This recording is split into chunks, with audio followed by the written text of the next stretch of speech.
They said she burned alive in Kandahar. But now she was here, serving tea in silence, her scars drawing laughter from the men who ordered her around like furniture. He almost dropped his cup when she turned, a sliver of ink just beneath her tied-up hair, a barcode, faint but sharp. He'd seen it before, on body bags, not waitresses. That mark belonged to a unit erased from existence. And yet, she moved with calm precision, collecting insults like evidence, never breaking stride. They didn't know she'd been listening for months. They didn't know who she used to be or what she was about to unleash. Where are you watching from? Drop it in the comments. Subscribe to Heart Tales, where silence doesn't mean surrender.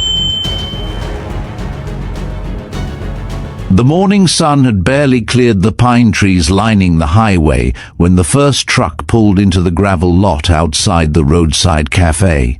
It was early, too early for anyone to be laughing, but laughter came anyway, sharp, condescending and familiar. Inside, the scent of burnt toast, reheated bacon and scorched coffee clung to the air like humidity. Naomi Rhodes stood behind the counter, tying her apron with quiet precision. Her movements were practiced and methodical, no wasted motion. She reached for the stainless steel teapot, felt its weight in her hand, and let her eyes skim the worn booths and formica tables of the cafe. 3 sets of eyes had just entered behind the door's jangling bell. She didn't need to look to know who they were. The same 3 men, every Tuesday. Preston Lang, with slick hair and a louder voice. Brock, the accountant, thin, smug, addicted to other people's weaknesses. And Ken, who never said much but always laughed the hardest. Naomi picked up the tray. "Tea, fellas?" she asked, already moving toward their table. "Sure, monster," Lang said without looking up. "Let's see if you can carry it without melting your hands off this time." Brock snorted. "Hey, did the lab forget to finish printing you? That barcode scar must be where they gave up." Naomi said nothing. She placed the tray on the table with absolute care, her grip unshaken. "Careful," Lang muttered. "We're sitting too close to the exits to catch fire." She turned silently, walking back toward the counter. The other customers, 3 truckers, 2 elderly women, and a man in a tan cap reading the local paper, kept their eyes low. Thomas Griggs sat near the back, close enough to hear every word, far enough not to be noticed. He stirred his black coffee, watching the waitress move. There was something off, not in a bad way, just controlled, not the kind of movement you expect from someone stuck in a dead-end job. The way she placed the tray, how she shifted her weight evenly between both legs, and how her eyes always scanned without lingering, military or trained by it. Griggs didn't blink as she walked past him, but then he saw it. Just as she turned to deliver another tray, this one to the elderly pair near the window, her hair shifted. For half a second, the light caught something inked behind her ear, half covered by the line of her bun. A barcode, no fancy font, no artistic flair, just black utilitarian lines. He froze. It couldn't be. He had seen that code before, not in print, not on paper, on skin, in the desert, on the necks of soldiers who didn't officially exist. Ghost Zulu-Seven. He leaned back, his breath caught somewhere in his chest. She was young, too young to be part of that unit, but the movement, the posture, the silence. He stared at her scars, burns along the forearm, healed but jagged, not the kind from a kitchen accident. He'd seen those burns before, on people who pulled others from vehicles still on fire. Naomi passed again, catching his gaze briefly. Something flickered there. Recognition? A warning? He tapped the edge of his cup once, then again, then once more. 311, a signal. Echo protocol. She paused, her back to him, tray in hand. Her fingers tapped twice against the tray's underside. 2-1, affirmative. Stay quiet. His heart raced. Lang and the others were cackling again, this time about someone's affirmative action hire. Naomi didn't flinch, but her hands had started cataloging. Every Tuesday, same group, same table, same conversations.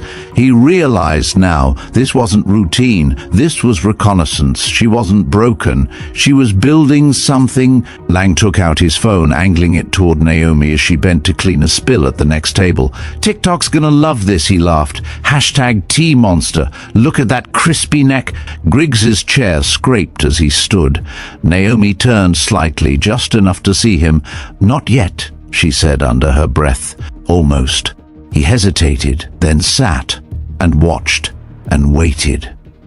By the time Naomi returned to the counter, the sun had climbed a few inches higher, painting pale gold across the linoleum floor.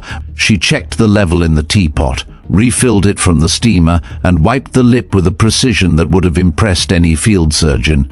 Griggs hadn't taken his eyes off her, not in a way that was invasive, just locked in, alert. His training had kicked in. There were only a few possible explanations, and most of them didn't end peacefully. "Need a refill?" Naomi asked as she passed his table, voice even. "I need answers," he said quietly. Naomi didn't look at him. She poured the tea, steam rising between them like camouflage. "Not here," she murmured. "Not yet." Griggs nodded slowly, then took a sip without breaking eye contact. At the other table, Lang was reviewing footage from his phone, laughing so loudly that the older couple near the window decided it was time to leave. Ken made a crude joke about Naomi's burn scars being the reason they stopped letting girls into real jobs. Naomi's hand curled around the tea tray tightly, but she didn't respond. Not with words. Instead, she stepped behind the counter and flipped the small radio onto a lower station, one that only played static and clicks. Anyone else would have assumed it was broken. Griggs didn't. His fingers twitched. Morse code, short burst. 3 today, confirmed. His eyes narrowed. This wasn't a coincidence. This was the mission structure. He reached into his jacket pocket, fingering a battered old dog tag chain. The tags weren't his anymore. He'd left them behind, figuratively and literally, when he left the theater. But in this moment, the weight of them felt real, grounding. Naomi returned to the floor with more tea and 2 new orders. She moved smoothly but not casually. Her eyes flicked across exits, windows, backroom angles, and mirror placements. There were 4 cameras in the cafe, not counting the one Lang kept waving around. She had memorized their arcs. Lang had no idea he was starring in his own downfall. Naomi delivered tea to a pair of college girls passing through. As she turned, she made brief eye contact with the security mirror above the register. Griggs followed her line of sight. It wasn't aimed at the till. It was aimed at table 4, Lang's table. He suppressed a grin. She'd rigged the cafe's own setup to document everything. "Smart!" Lang shouted something crude about refills, and Naomi brought over the pot. As she leaned slightly to pour into his cup, Lang shoved his phone an inch from her face. "Smile, sweetheart. You're famous now." She didn't blink, just poured his tea with perfect aim. The surface of the tea didn't even ripple. Then she leaned close enough that only he could hear. "Be careful with what you record," she said. "You might not like how it ends." Lang smirked, but for the first time, a crack showed. His laugh was shorter. Griggs caught it. He wasn't ready. Ken leaned across the table. "You threatening him?" Naomi smiled gently. "I'm serving tea." Brock opened his mouth, but Naomi had already turned. She passed Griggs on her way back. "I need 5 minutes," she said. "End of shift. Alley door." Griggs gave the faintest nod. The truckers were paid and left. The college girls followed, smiling politely at Naomi. The cafe emptied slowly. By the time the lunch prep started in the back, Lang's group was the last table left. Naomi wiped down the counter, clocked out with a chirp of the old punch card machine, and exited through the rear door into the narrow alley between the cafe and the hardware store next door. Griggs was already there. He didn't speak. He waited. Naomi lit a cigarette, took one drag, then exhaled slowly. "I know who you are," she said. "Marine, 2 tours, Helmand and Nuristan." Griggs nodded. "And you?" Naomi tilted her head. "Ghost Zulu-Seven, Tactical Recovery." Officially listed Kia, Kandahar Province, June 2015. His jaw tightened. "I read that report. No survivors. They wanted it that way." She unbuttoned her collar slightly and pulled it to the side, revealing more of the barcode inked just behind her ear. Not decorative, functional, black and crisp, like something from an asset inventory. "You're Naomi Rhodes," he said. "You were the youngest on that team." She took another drag. "I was the one left breathing." Griggs stepped closer. "What happened?" She let the silence stretch. Then she spoke. It was a trap. "Extraction got scrambled. I pulled 2 rookies out of a firestorm. One didn't make it. The other burned. I held that post for 5 hours until evac found me." "And then?" Naomi crushed the cigarette beneath her boot. "Then someone in command decided it was neater if we all died. Tighter narrative. No questions. Why not come forward?" She raised her eyebrow. "Have you ever tried resurrecting the dead in paperwork? I had 2 options. Disappear, or make them wish I hadn't." Griggs let that sit for a beat. "And now?" "Now I listen," she said. "They come here every week. They talk like no one's listening. I record, I document, I wait. For what? For them to say something they can't walk back." He nodded slowly. "What do you need from me?" Naomi finally looked at him fully. "Confirmation, testimony, help connect the dots. You're not just a witness now, you're in." Griggs didn't hesitate. "I'm in." Naomi opened the alley door and slipped back inside, back into the silence, the heat, the mockery. But Griggs could see it now. None of it touched her, because she wasn't just surviving, she was preparing for the battlefield. Naomi returned to the cafe floor with her expression composed and her shirt collar buttoned again, concealing the barcode as it had never been revealed. The skin beneath still stung, as if the memory of touching it under Griggs's gaze had reopened something. Not the skin, but the part of her soul that had spent years buried with the rest of her unit. Lang and his 2 lapdogs were still there, hunched over half-empty mugs and a new plate of fries they hadn't paid for yet. Brock had taken off his jacket, revealing sweat stains under the arms of his pale blue shirt. Ken was thumbing through his phone with a look of amused contempt. Lang was watching Naomi. She felt it in the way predators stare too long. He wasn't just bored anymore, he was curious, and curiosity was dangerous. Naomi moved to table 3 and began clearing dishes. The tray in her hand was already half full. As she passed the corner, she caught sight of Griggs's reflection in the convex security mirror. He was back in his seat, sipping slowly, eyes calm but ready. Lang chuckled. "Hey, waitress, you're not paid by the hour to flirt with truckers, are you?" She didn't turn around. "I'm not paid to be your entertainment either."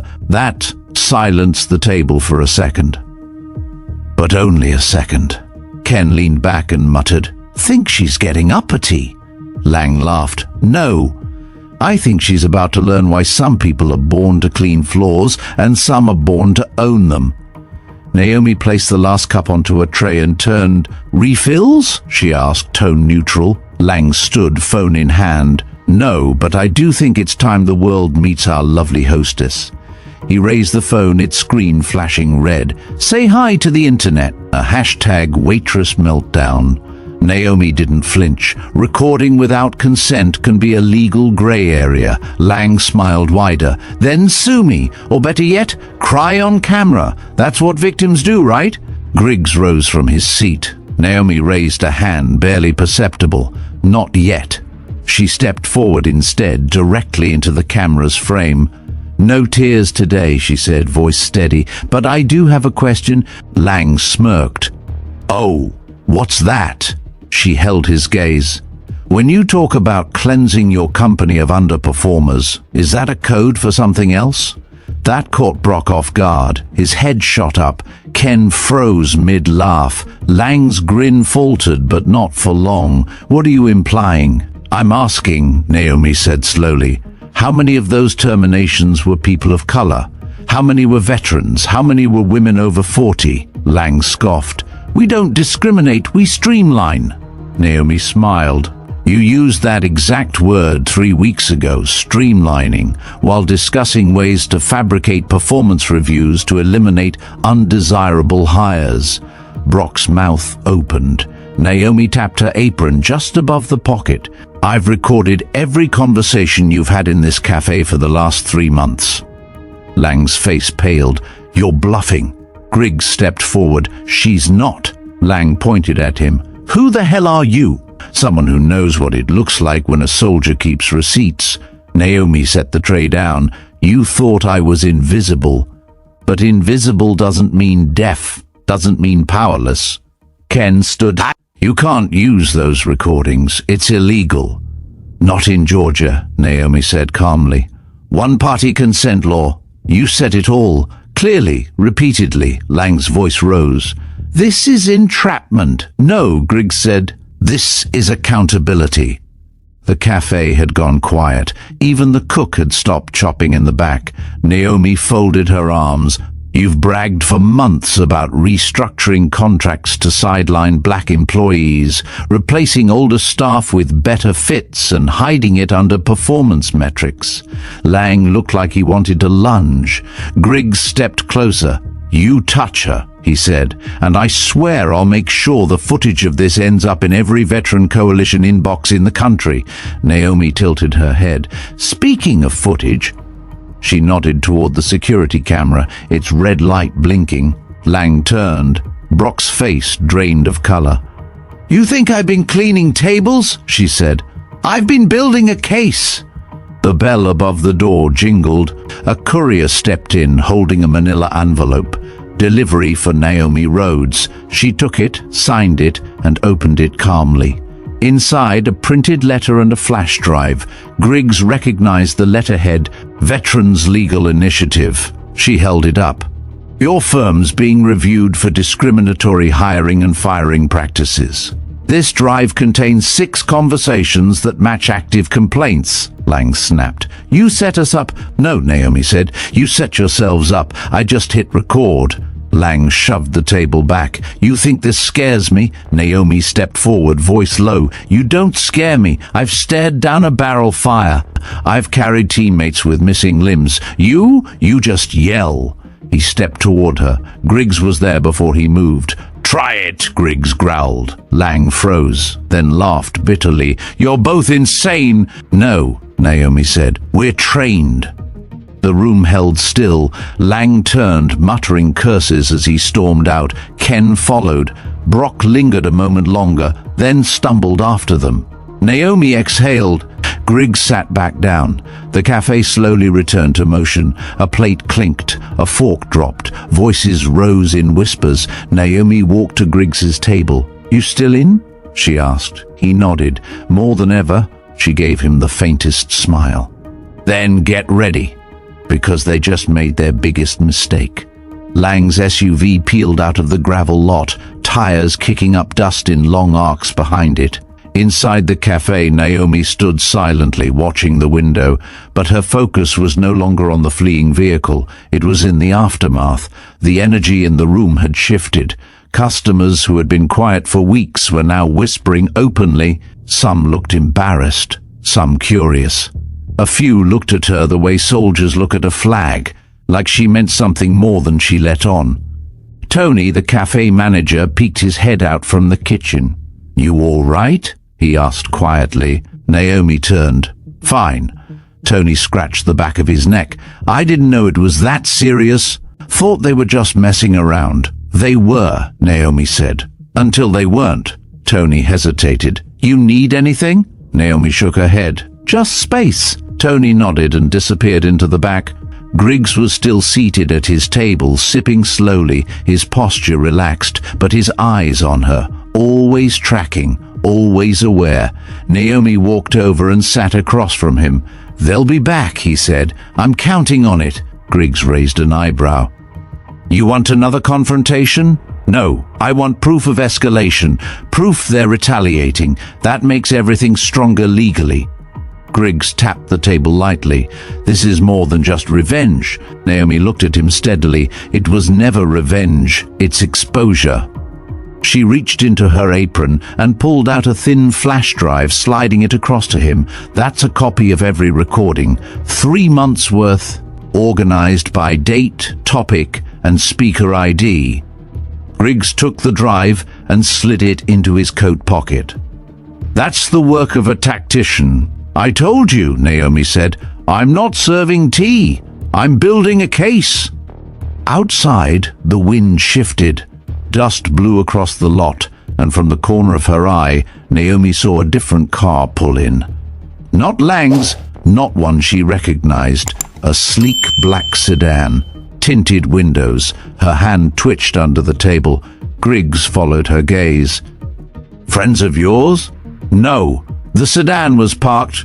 2 men stepped out, one in a suit, the other in business casual, both white, clean-cut, too clean for this part of Georgia. Naomi stood, watch. The men entered, looked around, and walked straight toward the counter. Miss Rhodes? The man in the suit asked. She nodded. I'm Carter. This is Mr. Levin. We represent Mitchell and Associates. Naomi's expression didn't change. You're fast. Mr. Lang sent us, Levin said. He'd prefer to resolve this quietly. Griggs stood. Is this intimidation? He asked. Of course not, Carter said. We're simply here to discuss terms. Naomi crossed her arms. I don't discuss harassment over coffee. Carter smiled thinly. We're prepared to offer a settlement, confidentiality agreement, compensation, immediate resolution. How much? Naomi asked. 200,000, Carter said smoothly.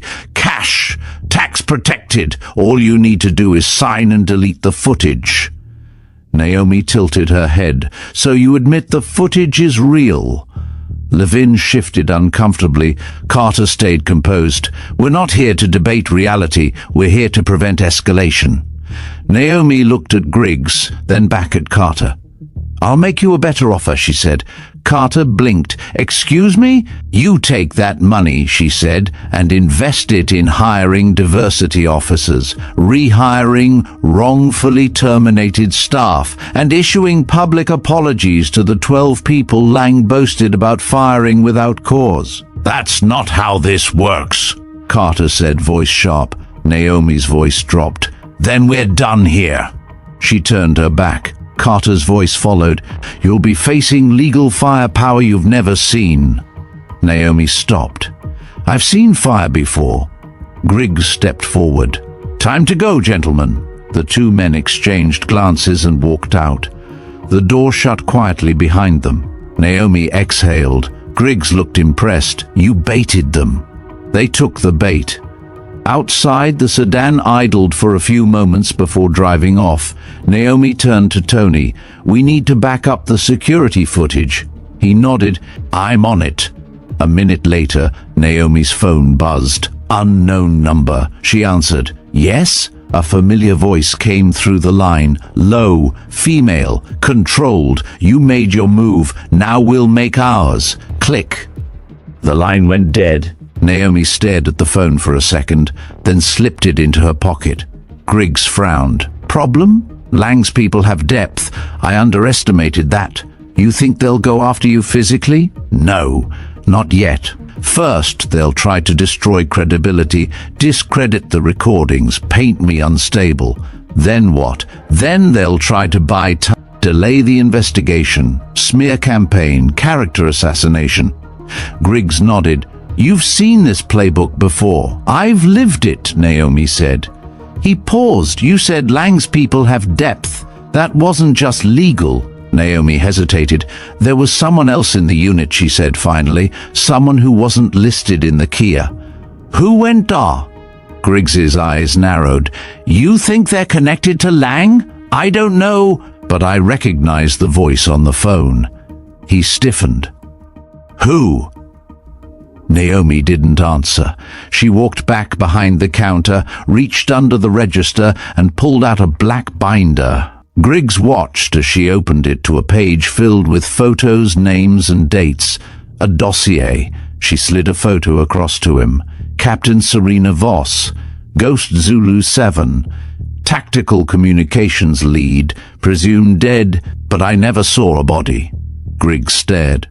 She's alive? She's working with someone. Maybe Lang, maybe bigger. The air in the cafe felt colder. Naomi closed the binder. We're not dealing with a rogue exec anymore, she said. This is part of something wider, deeper. Griggs exhaled. You're reopening a mission. No, Naomi said. I'm finishing it. Naomi sat alone in the back room of the cafe, the black binder open on the table before her. The staff had cleared out early, Tony sensing what no one else could name aloud. This wasn't just about workplace harassment anymore. The atmosphere had changed, and even without words, people understood when to step back. She stared at the photograph of Serena Voss. Tactical comms, sharp mind, sharper tongue. Voss had been the one who taught Naomi how to control a perimeter with sound alone, manipulating echo, silence and distraction in ways no textbook could teach. Naomi had admired her. Until the last mission, Ghost Zulu-Seven had been sent into Kandahar with orders that changed mid-air. That part Naomi had pieced together later. The original op was extraction. It became an asset retrieval. The target was never a soldier. It was a drive, data, something someone didn't want falling into enemy hands or the press. Naomi's job was recovery. She was never supposed to see the contents of that device, but when half her team got vaporized and comms went black, she had to improvise. She pulled Voss's body from the wreckage herself, charred, unresponsive, but breathing, or so she'd thought. Until the evac came and Voss was gone. Official reports listed Voss as Kia. But Naomi had never forgotten the faint pulse, or the look in her eyes when she'd regained consciousness for half a second. Cold, alert, aware. Now, Voss was making calls from corporate proxies. Naomi closed the binder. In the front, Griggs sipped another coffee, eyes scanning the window, posture squared. He'd called in a favor, someone from a VSO unit who could help validate the recordings and push them to legal channels discreetly. The man hadn't arrived yet. Naomi stepped out and sat across from him. She's alive. Griggs didn't ask who. He'd already guessed. She's working with Lang? I don't think Lang even knows. He's too loud, too amateur. Voss wouldn't trust him with anything real. Griggs nodded slowly. Then why was he connected to the call? Because he's useful, disposable. Someone to create noise while something bigger moves in shadow. The bell above the door rang. A tall woman entered, mid-30s, military-cut jacket, no visible insignia, African-American, confident gait. Griggs stood. Naomi, this is Elise Banner, former CID, now with the Veterans Oversight Coalition. Naomi extended her hand. Elise shook it firmly. I've seen some of your footage, Elise said. You've got a hell of a case, and more than a few enemies. Welcome to Tuesday, Naomi said. They sat. Elise opened a tablet and slid it across the table. These are 3 of the terminated employees you mentioned in your notes. I've reached 2. Both confirmed they were forced out without cause, and both said the same thing. Lang used the phrase cultural fit in their exit meetings. Naomi nodded. He did. I have that on tape. Griggs added, Lang sent corporate fixers here yesterday, tried to bribe her into silence. Elise looked impressed. That's good. Stupid, but good. It helps. Naomi leaned forward. But that's not what worries me. She tapped the binder. There's someone else moving behind all this. Former military, off record, possibly with access to buried files. She's called once already. Name? Elise asked. Serena Voss. Elise's eyes widened just slightly. I've heard that name. She's supposed to be dead, Naomi said. She's not. Elise exhaled slowly. Then you're sitting on something hotter than labor lawsuits. If this gets connected to covert military data or illegal suppression of veteran status, Naomi finished the thought, it becomes federal. Elise closed the tablet. I'll escalate this quietly, but you need to be careful. If someone erased Voss, they'll try to erase you too. Naomi didn't flinch. Let them try. Elise studied her. You're not doing this just to win. Naomi looked out the window. No, I'm doing this because if I don't, then everyone like me, burned, erased, silenced, stays buried. Elise nodded slowly. Then we'll dig with you. They spent the next hour going over logistics, chain of custody for recordings, sworn affidavits from terminated employees, and witness statements from regulars in the cafe. Elise's team would start with state-level filings and then escalate to federal oversight if needed. As they finished, a group of National Guard troops entered, young, loud, and clearly just off the drill. They sat near the back, joking about a sergeant who made them run extra laps. One of them, tall, shaved head, looked over at Naomi and said, "You're the waitress who got that exec cancelled?" Naomi met his gaze. "Depends who's asking." He grinned. "Heard about it from my sister. Said you lit him up without raising your voice." Naomi offered a small smile. "You hear that part from her or the internet?"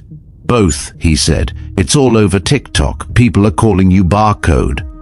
Naomi blinked. "Is that supposed to be an insult?" He shrugged. "Doesn't sound like one now." The table laughed. Elise leaned in. "You're becoming a symbol. I'm becoming a target," Naomi said. Griggs sipped his coffee. "They're the same thing sometimes." As the guardsman joked in the background, Naomi sat still. The war wasn't over. It had just changed theaters, but this time she wasn't alone. Naomi woke to the sound of tires crunching gravel. It was still dark out, just past 5 a.m., and the air held that eerie stillness before the day split open. She was on the fold-out cot in the cafe's storage room, a compromise she'd made with Tony after the latest threats came in. He'd offered his place. She'd declined. She needed to be close to the evidence. She rolled off the cot and moved to the window, lifting the corner of the curtain. Black. Same make as the one from yesterday, but this time no suits got out. The car simply idled for 5 minutes, then pulled away. Griggs was asleep in his truck across the street. Backup, even when she pretended she didn't need it. She texted him one word: visitors. No response. Expected. He never looked at his phone before sunrise. By 7 a.m., the cafe was humming again, locals filtering in, a delivery guy's unloading crates of coffee and pancake mix. Tony grunted greetings. Griggs walked in shortly after, eyes sharp, hair still damp from a sink shave. He dropped into a booth and nodded toward the window. "They've been circling since 3, he said. "You saw?" Naomi asked. "License plates don't match," he replied. "Same model, 2 different tags, neither registered in this state. Lang? Lang doesn't have this kind of reach." Naomi nodded. She knew what he meant. This wasn't corporate cleanup. This was coordinated surveillance. She passed him a cup of coffee. "You armed?" Griggs lifted his jacket slightly, revealing the grip of a concealed pistol. "Always." Naomi walked to the back room. Elise had sent word the night before 2 federal investigators were reviewing her files. It would take time. The legal machine was slow, especially when no one wanted to admit they'd buried a unit and left its survivors off the books. She opened her laptop and logged into the secure backup drive. Everything was there. Audio files, transcripts, timestamps. She clicked on a folder labeled Classified Disclosures, Ghost Zulu-Seven. It was empty. Naomi froze. She checked the server logs. The files had been deleted remotely 6 hours ago, accessed from a shadow IP traceable only through military-level clearance. She stepped back into the main room. "They're in the drive," she said. Griggs frowned. "Someone hacked you?" "Not someone," Naomi said. "Her." She pulled out her phone and dialed Elise. Voicemail. She left a message. "The ghost is active. Files wiped. She's coming early." She hung up and looked at Griggs. "I think she's close." The bell rang. A woman stepped into the cafe, short, athletic build, blonde under a ball cap, aviators, a slight limp. She moved like someone trained to look like they belonged anywhere. Naomi's breath caught. Serena Voss. She didn't hesitate. She walked straight to the counter. Coffee, black. Naomi nodded and poured the cup. Her hands didn't shake. Voss took a sip. Still like it strong, huh? Naomi met her eyes. Still like your entrances dramatic? Voss smiled faintly. You've been busy, stirring up ghosts. They stirred first. I didn't come here to fight, Voss said. I came to offer you something better. Griggs stood halfway across the room. Voss ignored him. Naomi raised an eyebrow. Better than justice? Better than headlines. She reached into her jacket and pulled out a small black envelope, placed it on the counter. Coordinates, Voss said. To the real archive, not just the tapes, the contracts, the kill orders, the cover-ups. Do you want the truth? That's where it lives. Naomi didn't touch it. Why would you give me this? Because you already kicked the door halfway down, Voss said. Now someone has to burn what's behind it, and why not you? Voss hesitated. Because I signed the order. Naomi's stomach turned. You buried us. Voss nodded. I followed protocol. I didn't know you lived. That makes it better? No, Voss said. It makes it necessary. Naomi stared at the envelope. If I go there, she said slowly, what's waiting? Voss stepped back. Proof, and maybe a way to end this before it ends you. She turned and walked out, got into a plain rental car, drove away. Griggs walked over, staring after her. Did that just happen? Naomi nodded. He pointed to the envelope. You believe her? I believe she's afraid and trying to trade fire for fire. She picked it up and opened it. A set of GPS coordinates. Arizona, near an abandoned base. Griggs looked at her. Road trip? Naomi pocketed the paper. Not yet. First we finish the prep. Then we go find the bones they buried. Griggs nodded. And when we dig them up? Naomi met his gaze. We bring the whole damn graveyard with us. The road to Arizona was a long one, dry, cracked, and winding through the kind of terrain that made people disappear. Naomi drove while Griggs navigated, the GPS pointing toward coordinates so remote they didn't even register on commercial maps. Only military-grade charts would know what used to stand there. They'd left Georgia before dawn, leaving behind the diner, the cameras, and the safety of visibility. Elise knew where they were going. She'd promised to hold the line back home, ND keep media attention on Naomi's story while they chased down the heart of the silence. You sure she gave you real intel? Griggs asked, squinting into the horizon. Naomi didn't take her eyes off the road. Voss doesn't bluff. If she wanted me gone, she wouldn't hand me coordinates. She'd hand me a bullet. Griggs nodded slowly, comforting. They drove in silence for another hour.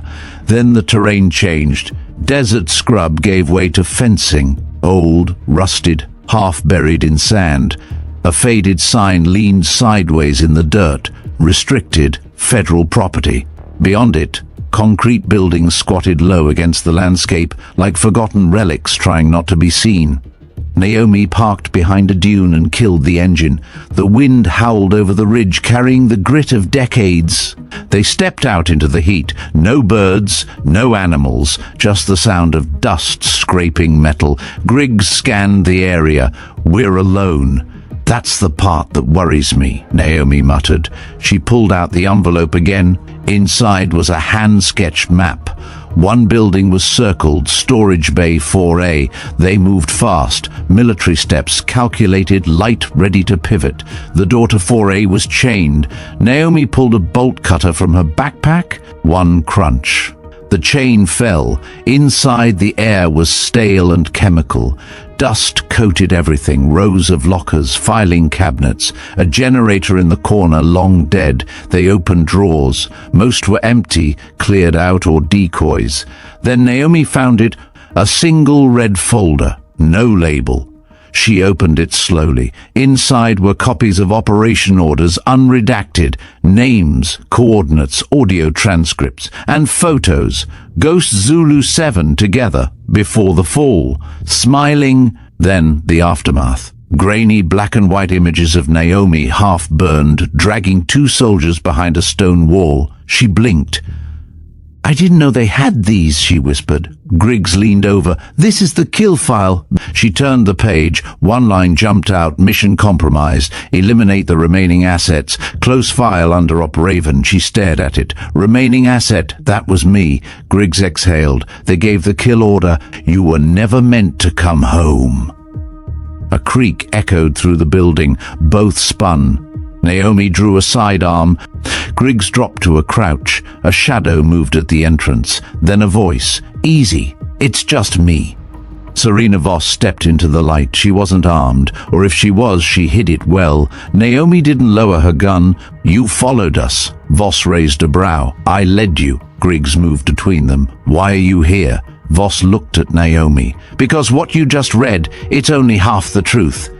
Naomi narrowed her eyes. "You signed it." "I was ordered to. But I added something. A delay. 48 hours. Just enough time to let evac reach you. Evac never came." Voss flinched. "Because someone bypassed my command. Raven wasn't just a mission, it was a firewall. Any asset that saw the drive had to be eliminated. That came from above me." Naomi lowered the gun slightly. "So who gave that order?" Voss stepped forward, reached into her jacket slowly, and pulled out a second folder. She tossed it on the table. Naomi opened it. Inside, names of contractors, corporate seals, signatures, Mitchell and Associates, Lang's name, Brock's, and Serena Voss's. Griggs looked confused. "What the hell?" Naomi understood instantly. They weren't just clients, they were partners. Voss nodded. Ghost Zulu-Seven stumbled onto a black-budget corporate network embedded inside active military operations. They weren't just profiting, they were manipulating missions. "You got too close." Naomi's voice was ice. "So they used Op Raven to wipe the slate?"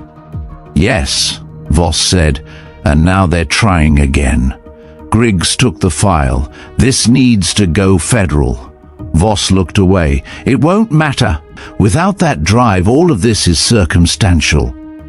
Naomi met her gaze. "Where is it?" Voss hesitated. "I don't know." Naomi stepped forward. "Wrong answer." "I buried it," Voss snapped. "Years ago. No backup.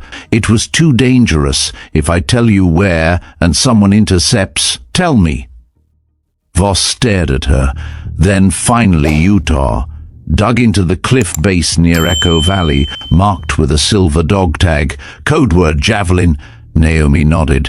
Griggs already had his phone out. "I'll get Elise moving," he said. Voss turned to go. Naomi called after her. "You coming with us?" Voss stopped. "I already betrayed you once," she said.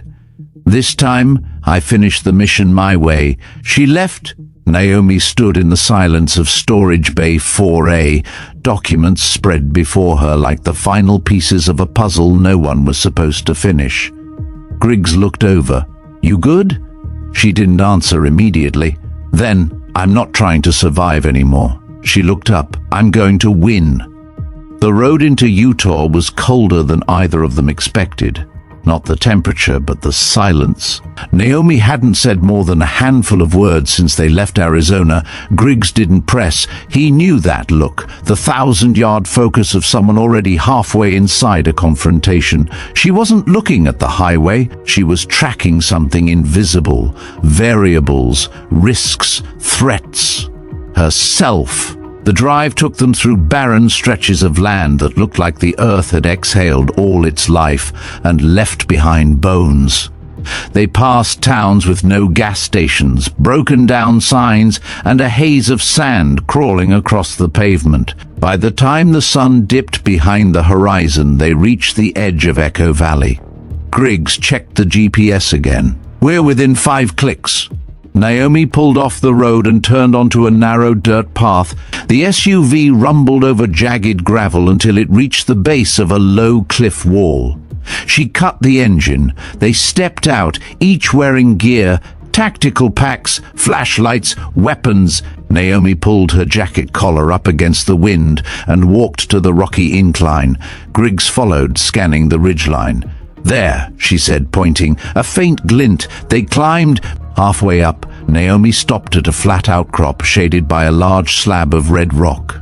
She dropped to one knee and swept away a layer of dust. Her fingers scraped something metal. She unearthed a silver dog tag. No name, just a laser-etched symbol, the Z7 unit insignia. Beneath it was a small rusted hatch bolted into the stone. Griggs crouched beside her. "Think it's rigged?" "No. Voss could have taken us out long before this." She unscrewed the bolts. The hatch creaked open to reveal a small case embedded in the foam. Naomi lifted it out gently. Inside was a hardened drive. Military spec. She turned it over. No serial number, just a carved word in the casing, Javelin. Griggs exhaled. "That's the core." Naomi held it like it might vanish. "Let's get back to the vehicle." They turned, just as a sharp crack echoed through the valley. A bullet slammed into the rock inches from Griggs's head. "Down!" he shouted, dragging her behind the outcrop. 3 more shots rang out from above. Naomi pulled her weapon, scanning the shadows above. Figures, 3 of them, black-clad, night optics, rifles, professional. "Voss's people?" Griggs asked. Naomi shook her head. "No, these are contractors. Mitchell, or whoever they work for now." They were pinned. Naomi keyed the comm. "Elise, this is Echo Team. Immediate hostile engagement. 3 tangos, coordinated. Tactical extraction required. Static." Then Elise's voice. "We're tracking your signal. 15-minute window. Hold tight." Griggs fired a controlled burst. One attacker ducked behind a rock. Naomi moved wide, flanking.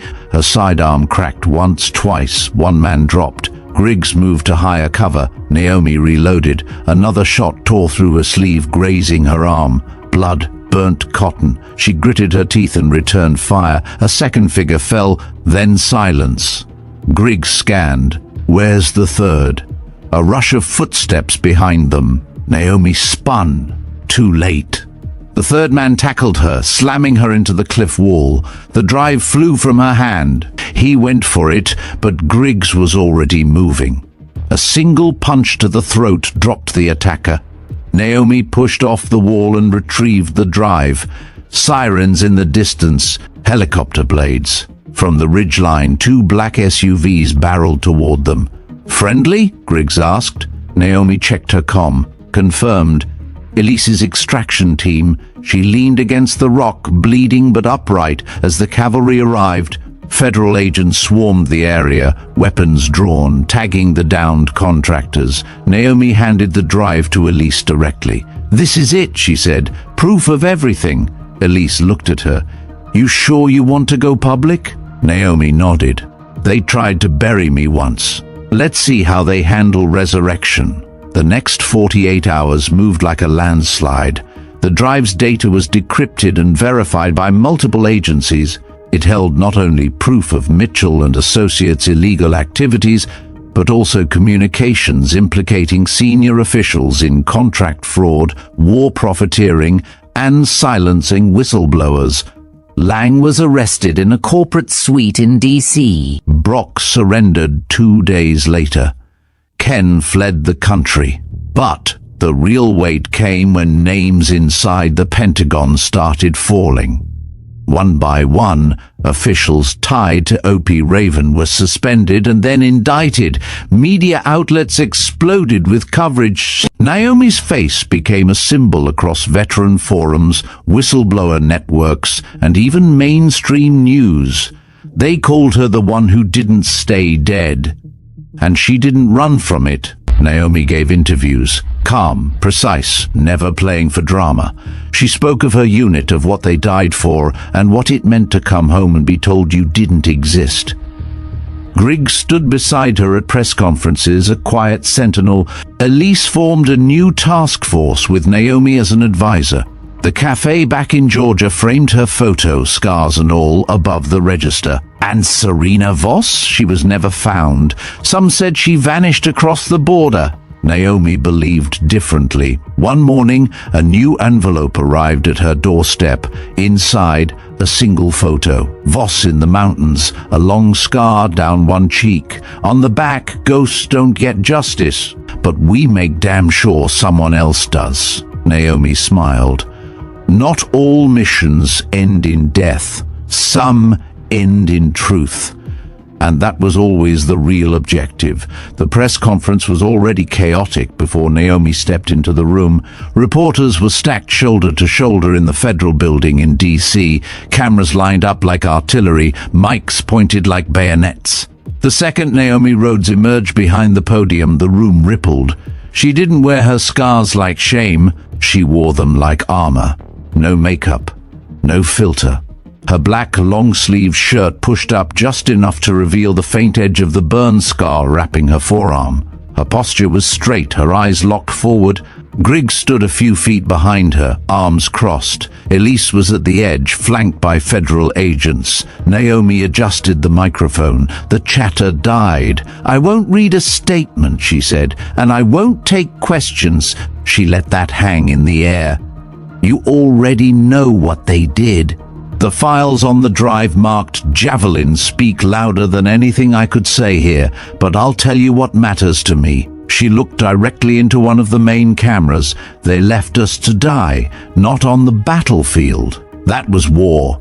We signed up for that. They buried us in silence when we came home. That's the part I won't forgive. She paused, then spoke with precision. "I wasn't erased, I was arrested, and now I've recovered." Then she walked away. Griggs followed. Elise held back just long enough to let the moment sink in, then stepped to the mic and began the formal press briefing. The media storm that followed was instant. Every outlet from major networks to local affiliates ran stories on the Ghost Z-7 cover-up. The term erased unit began trending globally. The phrase Naomi had used, archived, not erased, became a banner headline. But while the public lit up, the walls inside government institutions began to shake. Within 24 hours, the Department of Defense launched a formal inquiry into all covert contracts linked to Mitchell and Associates. By day 3, 10 high-ranking officials were placed under internal review. 2 of them, Colonel Harris and General Thorne, were publicly named in the Raven file as complicit in ordering Naomi's termination. Naomi and Griggs weren't idle. They spent their days in strategy sessions with Elise's task force. Lawyers vetted every document. Witnesses came forward, some anonymously, backing up the timeline and testifying to the systematic erasure of the Z-7 team. At night, Naomi found herself alone more often. Not lonely, just suspended. Sometimes she'd stare at her reflection and still expect to see the diner apron, the tired eyes from 5 a.m. shifts and the coffee stains. But that version of her was gone. She had been forged in silence, but now everything she said had weight. It frightened her and freed her. Lang's trial moved faster than anyone expected. With the data decrypted, the prosecution had more than enough to secure a pre-trial detention order. Video clips of Lang joking about burning assets leaked online, fueling public outrage. Naomi was called to testify before a closed congressional hearing. The room was sterile, cold, a U-shaped arrangement of lawmakers. With Naomi seated alone at the center, she told them what happened in 2015, what she remembered, what she lived through, what she lost. One senator asked, "Why didn't you come forward sooner?" Naomi looked him in the eye. "I did. I just didn't have proof back then." Another asked if she blamed the military. "No, I blame the people who abused its name." Silence. Then one of them stood, a former general. He came forward uninvited and offered a slow salute. Naomi returned it, not for him, but for the ghosts. Meanwhile, the cafe back in Georgia became a pilgrimage site. Veterans from all over visited. Some left patches, coins, and even handwritten notes. Naomi's old locker was sealed and turned into a memorial display. The corner where she used to serve coffee now held a framed photograph of her in full uniform, dog tag visible, gaze unflinching. Tour buses started coming. Local news interviewed her former manager, who smiled with pride and regret in equal measure. "I knew she had a fire in her," he said. "Didn't know it came from surviving hell." Despite all this, Naomi never moved into the spotlight for long. She declined offers from publishing houses, declined TV talk shows, and turned down 2 political parties who asked if she'd consider running. "I'm not interested in trading one battlefield for another," she told Griggs. What she did do was set up a program, Z7 Code, a non-profit dedicated to identifying, restoring, and protecting the service records of veterans lost in classified missions or bureaucratic errors. Within a month, Z7 Code had uncovered over 50 cases of veterans whose files had been partially scrubbed, their benefits delayed or denied. Elise helped secure federal backing. Griggs oversaw vetting and outreach. Naomi became the soul of the operation, and when she spoke, she always reminded them, "We're not collecting names, we're restoring memory." But the system doesn't crumble easily. On the 45th day after the press conference, Naomi received a package, no return address, inside a bullet, black-cased, marked with her initials, and a single card, "Stop digging." Griggs went on high alert. Elise doubled the security detail. Naomi didn't flinch. "They want to scare me back into silence," she said. "They forgot I lived in the silence for years. It's their turn now." That night she wrote a letter, sealed it, sent it to a national outlet with an embargo date, just in case, because even if she fell, the truth wouldn't, and the ghosts would speak for her. The morning after the bullet arrived, Naomi stood at her window, watching the frost melt along the edge of the glass. She didn't flinch when Griggs knocked twice before entering. She simply nodded and reached for her jacket. "They want you to pause," he said quietly. "You sure you want to do the opposite?" Naomi zipped up. "They mailed me a warning. I'm mailing back a reminder." The car ride was silent. Elise had already rerouted their security detail. They drove 2 black SUVs deep into the Virginia countryside toward an old National Archives satellite center, one long decommissioned but still used to store documents that weren't digitally indexed. Inside, a former archivist, an ally of Elise's, led them to a sealed cage with 2 boxes tagged in yellow, Z7, recovery requests, field ops, unapproved. Griggs opened the first lid. Inside were faded logs, handwritten reports, and incident debriefs that had never been uploaded. But the third folder made Naomi's throat close. It was hers, pre-Kandahar, and then post-Kandahar, but with one massive redaction stamped across the second half. "Operator presumed Kia. Do not follow up, even my own after-action was sealed," she whispered. Griggs handed her another page. She scanned it. A signature at the bottom, Serena Voss. "Why would Voss sign off on this?" Griggs asked. "She told us she fought to preserve the record." Naomi's fingers trembled. "Unless someone else used her login. Or she was forced to sign under a sealed order." Elise entered the cage, holding a fresh printout. "We found something," she said. "It's not just Naomi they buried." Ghost Z7 had at least 2 other surviving members. Naomi looked up, stunned. "Who?" "One's in a psych facility in Montana, listed under a false name. The other," Elise paused, "was discharged dishonorably under classified court-martial proceedings. No record why." Naomi's voice was barely audible. "Where is he now?" "Prison, Leavenworth. The first trip was to Montana. The man they found, Joseph Renner, was barely recognizable. Eyes sunken, hair wild, beard unkempt. But when Naomi entered his room, he froze. His eyes locked on the barcode at the back of her neck. He whispered a single word, Zulu. Naomi sat beside him. "They said you died."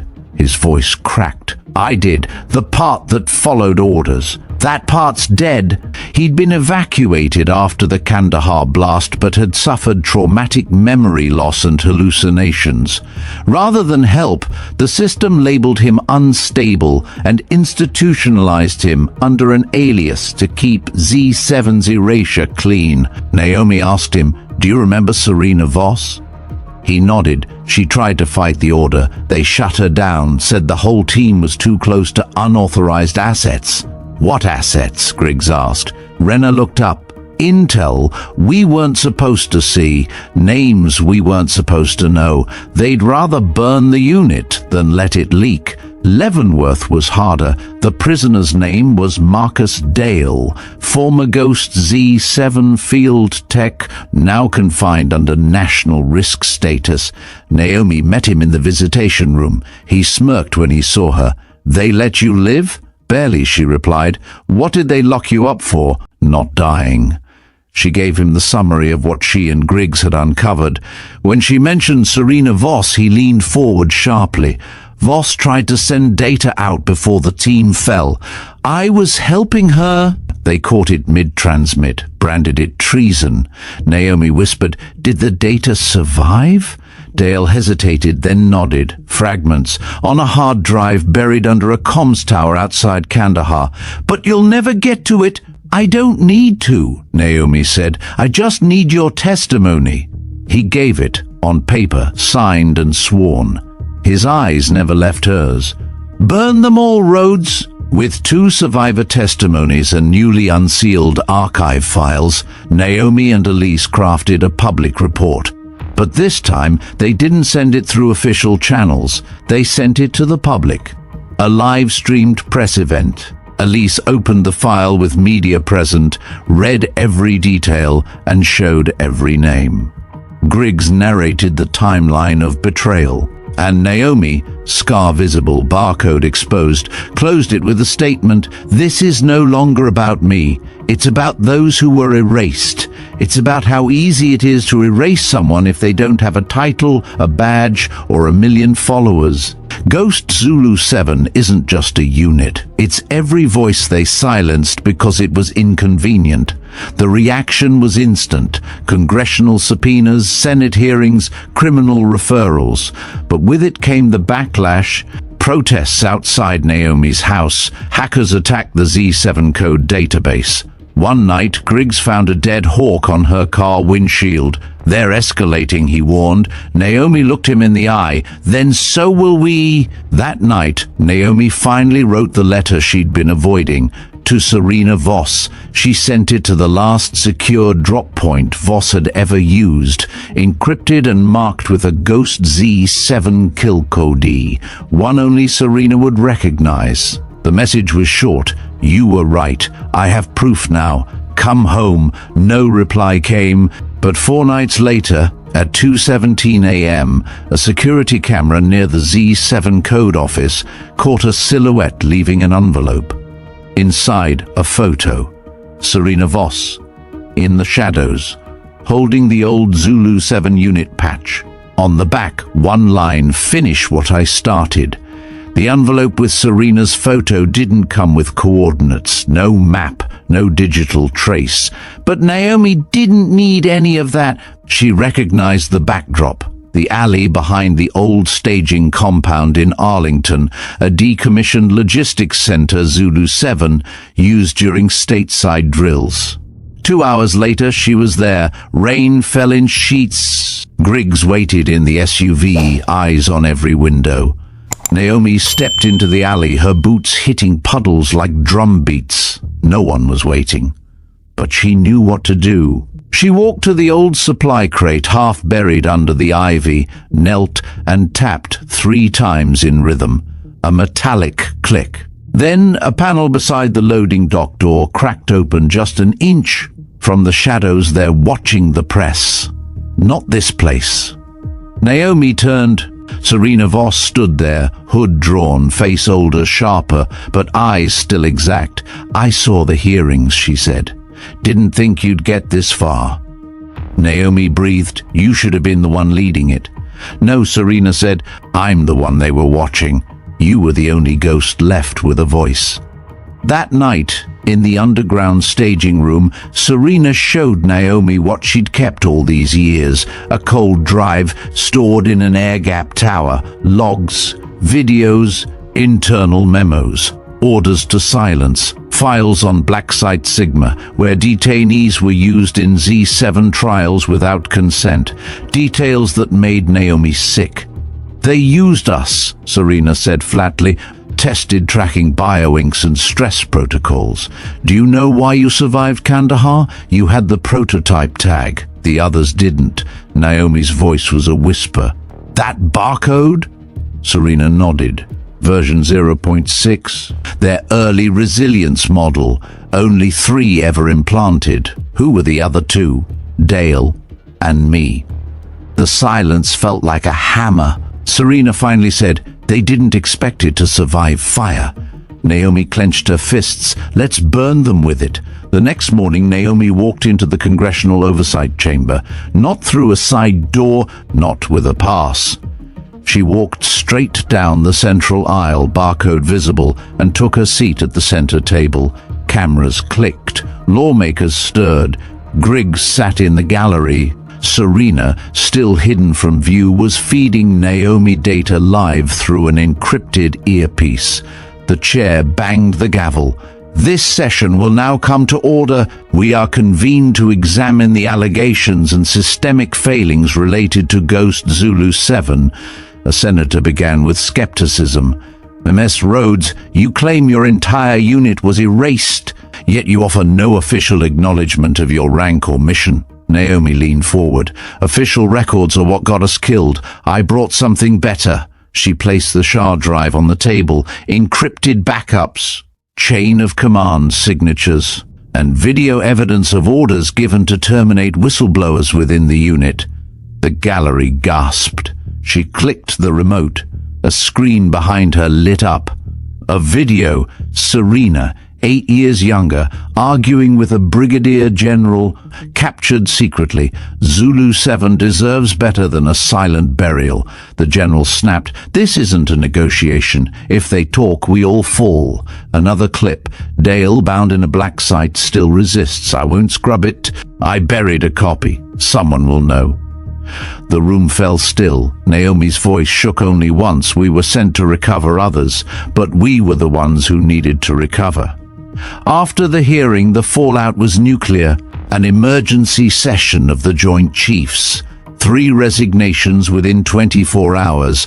A 4th, the same general from the video, fled the country before a warrant could be served. Z-7 Code's inbox overflowed with messages from other veterans who feared they'd been erased too. They called them the Silent Hundreds. Griggs said it first. "This just became bigger than Zulu-7." Naomi convened a public conference. She brought Dale out on live stream, free now after charges dropped. Renner, stabilized, stood at her side. Serena's voice, still in shadow, was piped in live. Together, they launched an initiative, Vigil Echo, a coalition of survivors from units flagged as non-existent. "Ghosts don't die," Naomi told the crowd. "They regroup." The next threat was subtle. A media outlet released a supposed leak. Claims Naomi had falsified the videos, and the barcodes had cosmetic tattoos. But Naomi had prepared. She invited a neutral third-party lab. Under the real-time stream, they scanned her barcode. The signal pinged back to a defunct Degan. Live, verified, buried tech, still active. It silenced the critics for now. 1 week later, Naomi stood at the Pentagon Memorial. It wasn't an official ceremony. Just a gathering of silent hundreds, some in wheelchairs, some with canes, some only with dog tags. A young woman approached Naomi, mid-20s, eyes burning. "My mother served in Shadow Recon. They said she deserted. But she wrote to me, said they lied. Said if I ever met someone with a barcode like hers, I should trust them." Naomi nodded, then knelt. Your mother wasn't a deserter, she said. She was arrested. Behind her, Griggs quietly filmed the moment, not for the press, for memory, for proof. That night, back at the compound, Serena finally stepped into the light. I'm done hiding, she said. Let's end this, all the way. She handed Naomi one final file. It contained names, not just officers, contractors, senators, think tanks. All are tied to the Ghost Erasure Protocol. Last time I tried to expose this, Serena said, they tried to kill me. This time they'll try again. Harder. Naomi's jaw set. Then we don't expose them, she said. We indict them. The motion was filed the next day, under seal, under watch, but with every name, every time, and the first person called to testify? Naomi Rhodes. She smiled as she signed the affidavit. Barcode is all visible. The war never really ended. It just changed uniforms. And Naomi had learned how to fight in all of them. It was the kind of morning that felt like a warning. Low clouds pressed down over D.C., the air heavy with unspoken tension. Naomi Rhodes stood at the marble steps of the courthouse, shoulders squared, barcode visible beneath her tied-up hair. The camera flashes were fewer today, but the stakes were higher. Today wasn't just testimony. It was the first day of the indictment proceedings. Inside, the grand chamber echoed with the quiet rustle of legal teams and security. The Ghost Erasure Protocol, once a conspiracy theory, now sat as Exhibit A in the most dangerous trial the Defense Committee had ever seen, and Naomi was their first key witness. She stepped forward. A marshal held the door open. No words, just history in motion. State your name for the record. Naomi Rhodes, former Sergeant, Tactical Recovery Division, Ghost Zulu-Seven. Do you affirm your testimony is true and complete under penalty of perjury? I do. The lead prosecutor, a woman named Cora Vance, stood. Her voice was sharp and clean. Miss Rhodes, can you tell us what you saw the day Zulu-Seven was deployed to Kandahar? Naomi inhaled. We were tasked with recovering captured intelligence personnel. What we weren't told was that they were bait. Ghost Zulu-Seven was being monitored, tested. We walked into an ambush crafted by our own command. She looked around the room. And I have the scars to prove it. Every hour of testimony dug deeper. Emails, intercepts, voicemails from anonymous DoD insiders, all connecting contractors like Caldera Analytics and Aegis Prime to the Ghost Erasure Protocol. Naomi named senators who'd received private briefings and still chose to suppress. Cora Vance asked, did anyone outside your unit survive the operation at Kandahar? Naomi hesitated, then nodded. 2 private contractors. They were extracted an hour before we arrived. Their evac was never logged. They were listed as Mia, but they weren't missing. They were shielded. Shielded by whom? Naomi turned toward the gallery. One of them was James Retford, former Deputy Director of Intelligence, now a senior advisor at Aegis. The chamber roared. Outside, Serena watched from a secure feed. She just named Retford, Griggs muttered. Serena exhaled. That's the break. They can't bury this now. They were in a safe house across the river. Serena had refused to come in person, not out of fear, but calculation. They'll be watching for both of us in the same room, she'd said.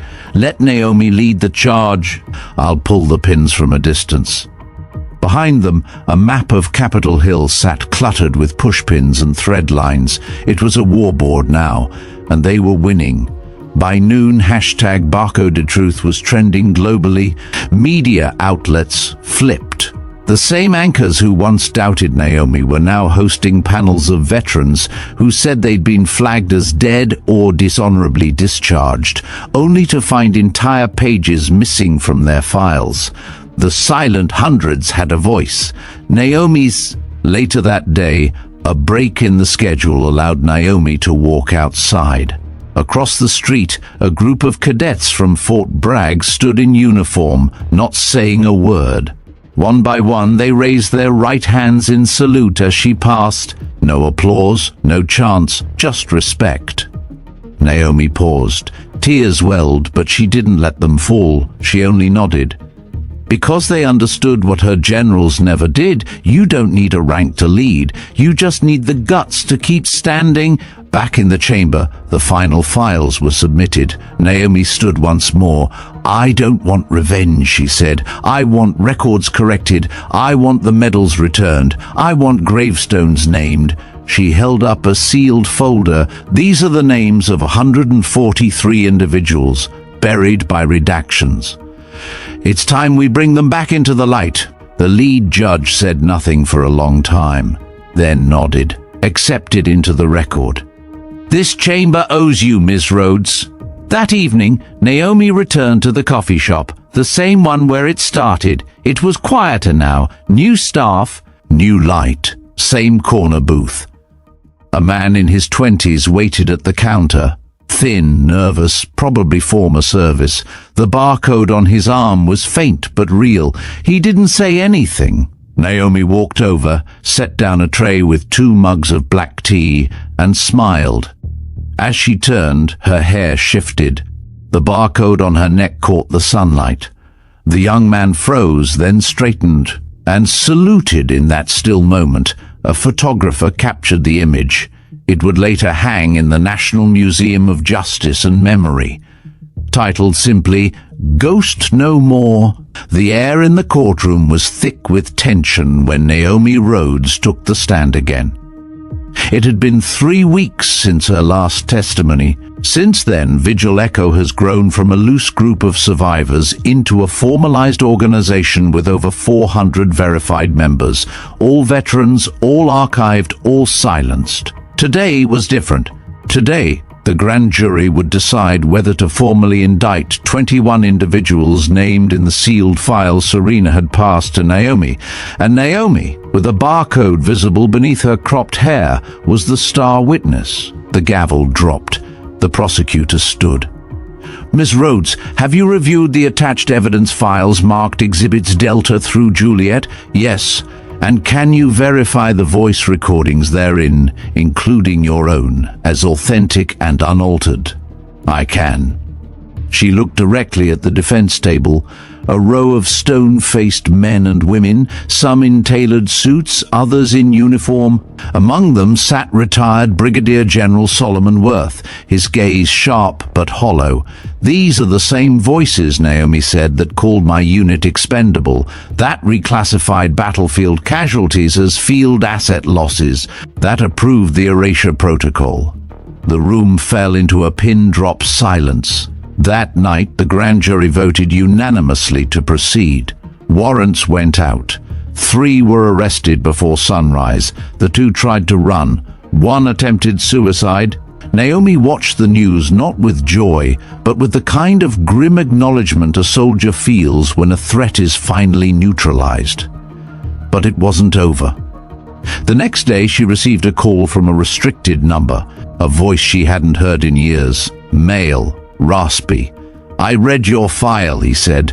You didn't just survive Kandahar, you held the line. I think I owe you more than a thank you. Who is this? Naomi asked. He hesitated. Then, Major Holston. Zulu 1. We were the first. They tried to erase us too. Her breath caught. You're alive? Barely, but I've got more names, more files. The war wasn't over. It had just opened another front. A month later, Naomi stood at the podium of the National Veterans Hall in Atlanta.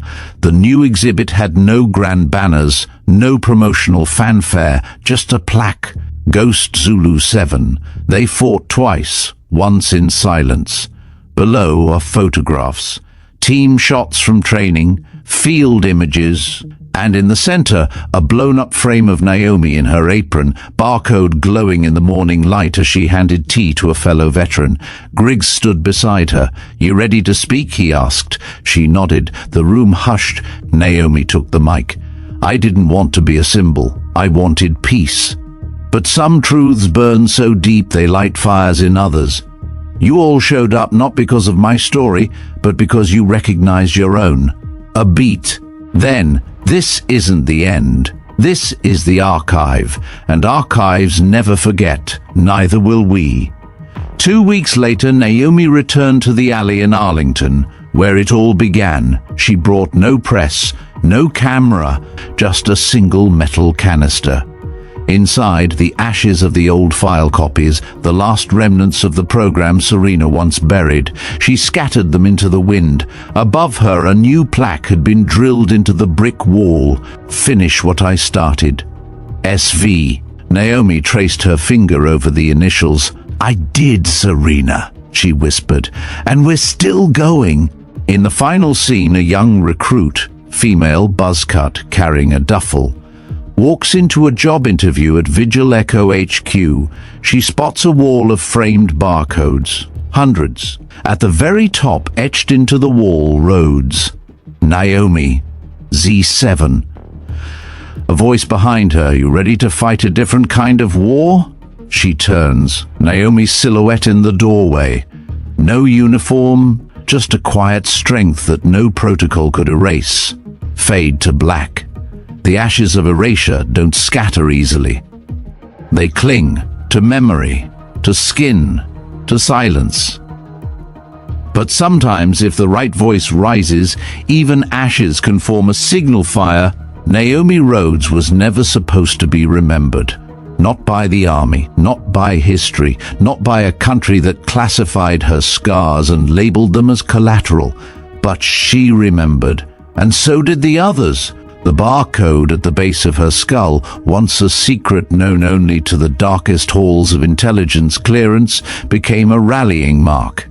It told no story with words, only presence, proof, evidence, resistance. What began in the corners of a backwater cafe in Georgia, among insult and mockery, turned into a movement, not one fueled by rage but by truth.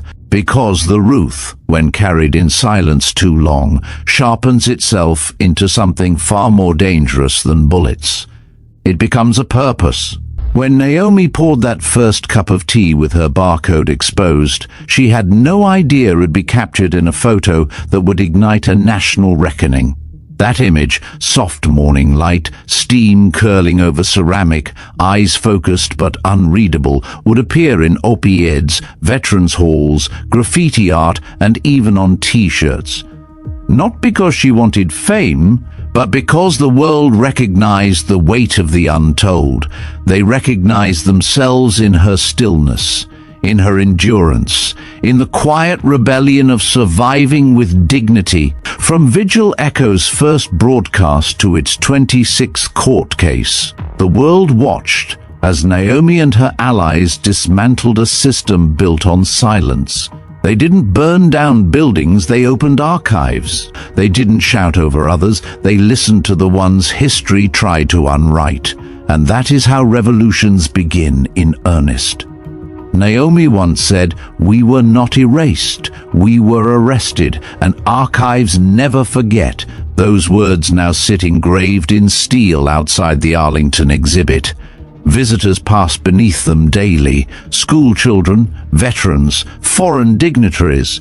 Some stop to touch the etched letters. Others leave behind notes. "You made me search for my grandfather's name. He was there. Thank you. I was in a ghost unit too. Now I know I'm not crazy. I got my benefits reinstated because of Vigil Echo. You saved my life." These stories spiral outward like concentric circles in still water, widening, rippling, never breaking. Heart Tales is not just a channel, it's a vault, a sanctuary, a torch. We told Naomi's story because it mattered.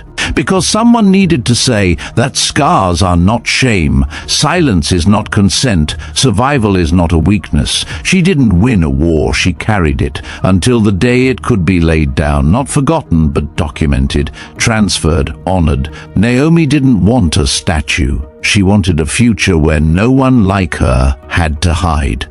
And thanks to you, the ones who listened, who shared, who kept watching past the soundbite, that future is inches closer. Every time you hit share, comment, or speak her name aloud, you undo one more layer of dust. Every time you look at someone serving your coffee, fixing your roof, sitting quietly on a park bench, and choose to wonder what they've endured instead of judging what they wear, you become part of the echo. So we ask you, what mark do you carry? What story refuses to stay buried? And what would it take to finish what someone else started? Let us know in the comments below. And if Naomi's story moved you, please like and subscribe to Heart Tales. More voices are waiting. More archives are breathing beneath the dust. And the next truth might already be pouring tea across from you. Barcode hidden, waiting to be seen. Thank you for watching. Watch the next story now. It's on your screen. Heart Tales, where silence ends and legacy begins.